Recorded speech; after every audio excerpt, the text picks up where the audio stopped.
to go from this guy who was this loved comedic actor, this stand-up comic, and then you kind of just sort of start walking on this path of talking about things.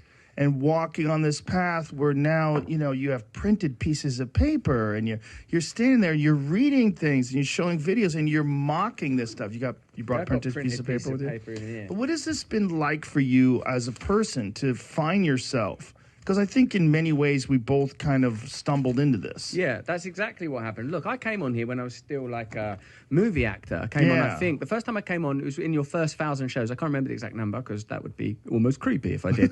But I remember just coming on, people and I'd not heard of it. Oh, there's this guy, Joe Rogan. It was that sort of time. Yeah. And I came on and I was sort of amazed by it. And do you know what I liked is the amount of personal authority that you had and the lack of compromise.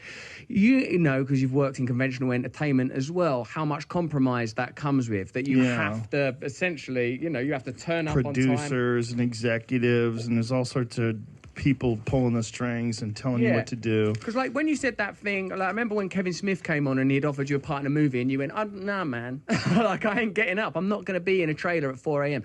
And I thought, yeah. I loved making, some of those movies I made. I'm pretty grateful, coming from where I come from, that I got to have all of those experiences. And it's giddy, it's amazing, it's exciting, it's euphoric and fulfilling in loads of those ways. And actually met some really, really incredible people within that industry. It's not like it's solely awful and solely hollow. It was kind of amazing.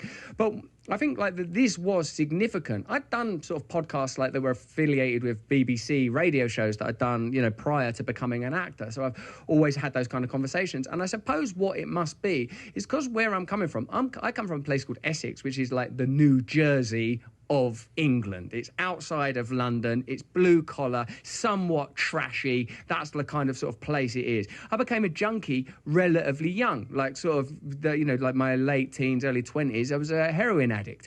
And I feel like that when I had to get clean because it was getting out of control. And when I got clean, I was full of appetite and ambition and all of that kind of stuff. And it just was natural to become a stand-up comedian was an easier fit than an actor because of the collaborations and the requirements of it and the cooperation. And I love acting, but they're having to do what you're told actually is not it's not really who I am. So once that period of working, the people I work with, you say you don't like any aspect of this. You don't like dressing up, you don't like putting makeup on, you don't like getting up early, you don't like being told what to do, you don't like being directed. It's like you don't like any aspect of that profession. I like stand-up comedy because you live or die on your own merits. Yeah. So I had both of those competing things, but no one, I didn't have the strength of character to resist the allure of when I did an MTV show. Sandler came on it, Adam Sandler, and liked me and said, "Do you want to be in a movie, more or less?" I went in a movie with him. Then I met Judd Apatow, and those people did those movies, and it was aspects of it, as I say, were incredible. And those people in particular, Judd Apatow and Sandler, were really amazing, lovely people. But after I came on here and during the I used to always talk about, I've always been anti-establishment. I've never trusted authority because of personal reasons. I didn't like school. If you're a drug addict, you get arrested sometimes because of shoplifting and because of possession of drugs. So I've always had that kind of relationship with authority. So when I started to be able to have my own voice, when this technology kind of opened up, when I realized, oh my God, I can just sort of do this, it really evolved. It started at the beginning of the pandemic. I was just sort of started commenting on it. I was in Australia when it started, and I do stuff online anyway. So I was saying, oh, this is going to be a weird time for all of us.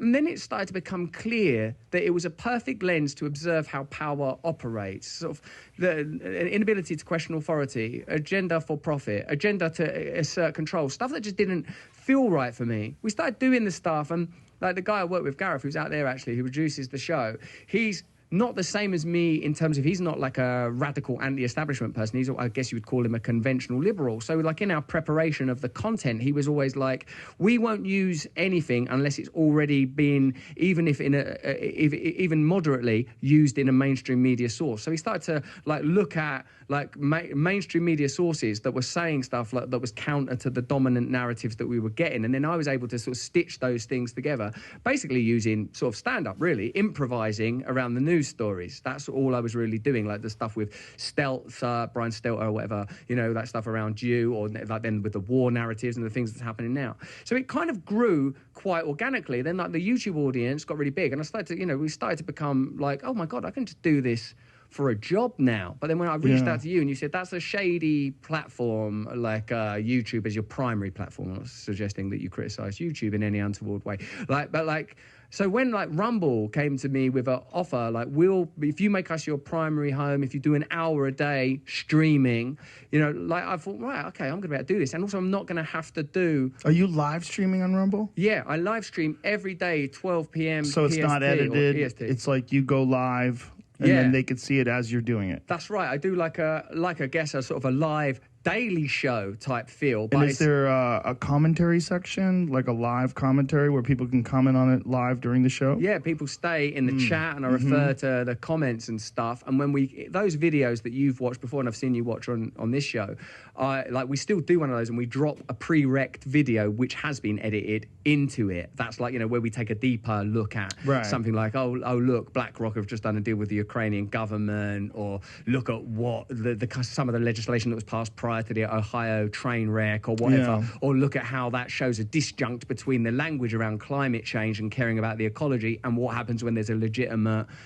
environmental disaster. We're able to then sort of tie together facts in a way that's much more responsible. But in the live show, I'm just reacting to clips, doing essentially an opening monologue, jokes like that, and then we have a guest on for like a 20-minute interview.